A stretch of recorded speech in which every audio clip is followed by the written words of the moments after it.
dapat ma-differentiate ho ang libel tsaka sa fake news.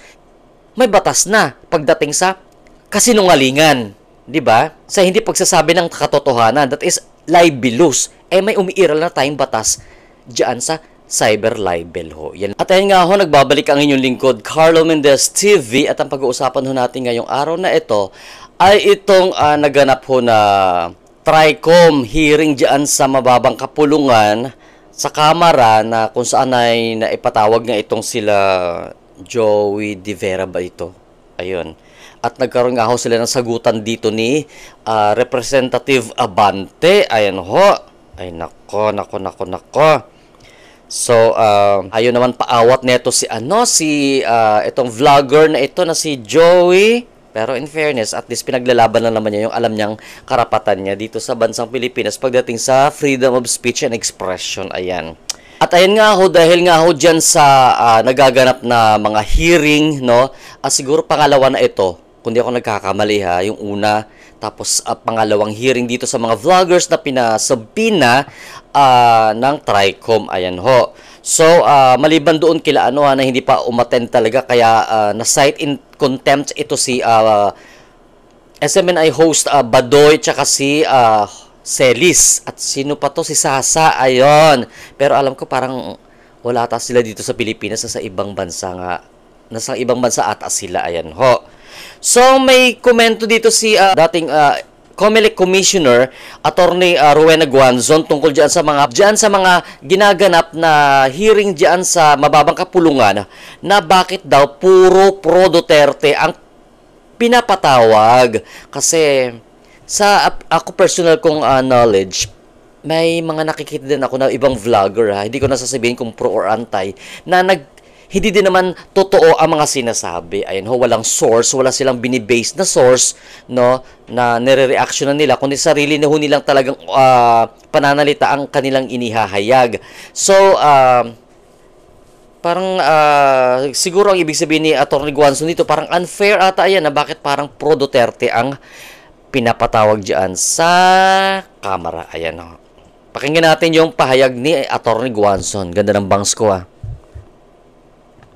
Number one, ang tanong ko po, bakit po itong mga pro-Duterte lang na vloggers ang tinutukoy ninyo, sinadpinan ninyo? Yan po ba is premise na sila yung mga fake news purveyors? Yan. Number two, sana po, nagsapina din kayo ng iba. Kasi may iba pa pong nagfi-fake news Correct. Ko, kasi naging biktima din ako niyang fake news na yung election na yan. Correct, malaking check. Mo merong nagbi-video na may mga armadong tao, tapos may nagsasalita na ang ingat daw si Commissioner Rowena Guanzon. Hindi lang po yan fake news, talagang threat, grave threat. Grave threat. Number three po, yung mga nasa labas ng bansa po, wala po yun sa jurisdiction ng Kongreso natin.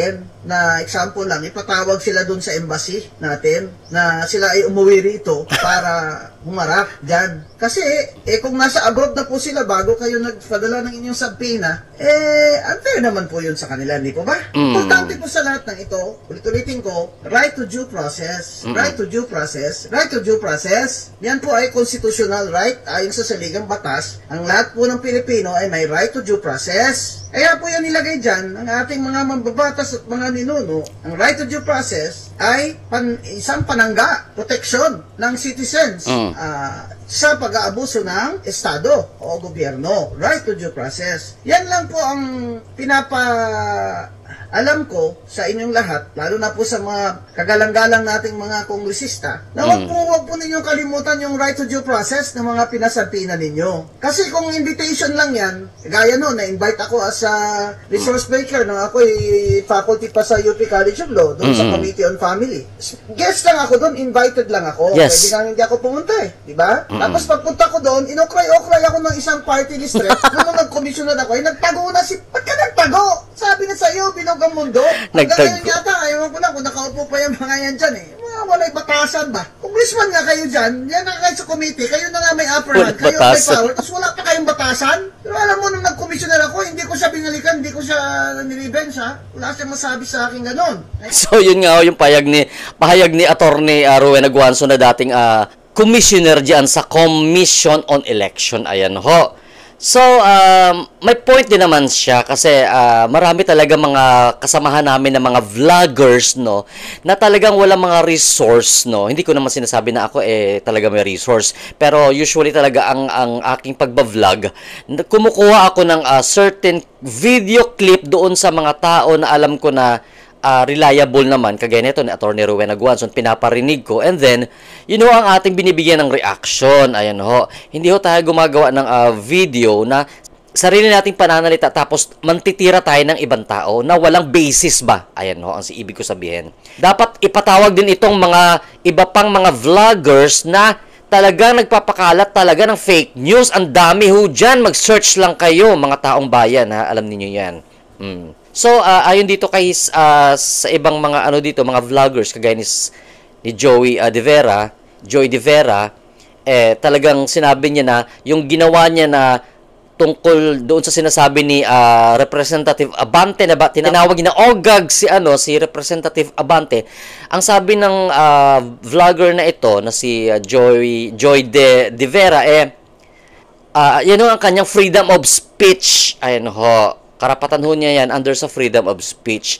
Tapos sabi pa nga ito ni Abante pag sinabi kong sasampalin kita, that is your freedom of speech. Sabi pa rin ni De Vera, nung babae ni Joey. Ayan.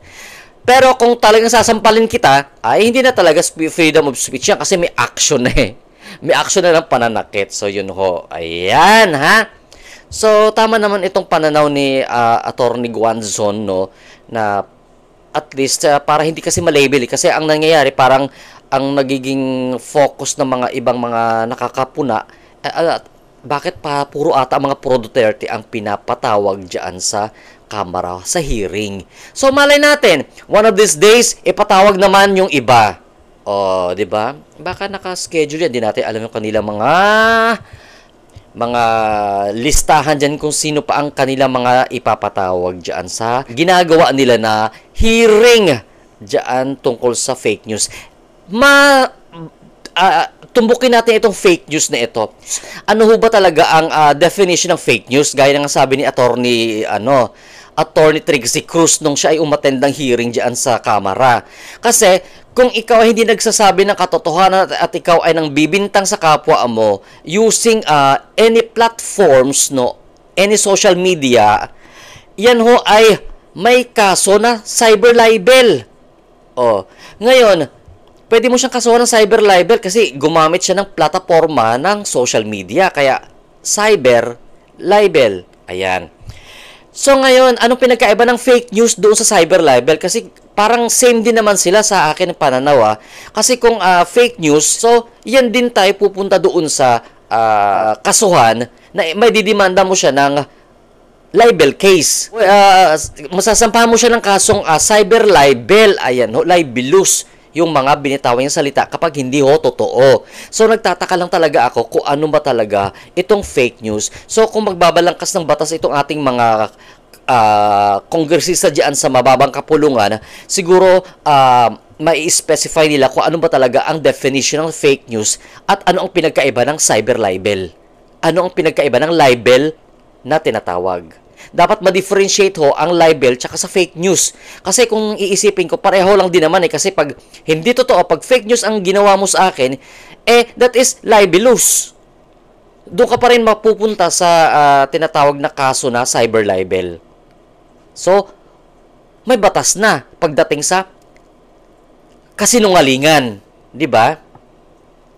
Sa hindi pagsasabi ng katotohanan, that is libelous. May umiiral na tayong batas diyan sa cyber libel ho. Yan lang ho ang aking naisip at nakitang conflict diyan sa pagkakaiba ng fake news at ng libel. Ayan ho. Charot.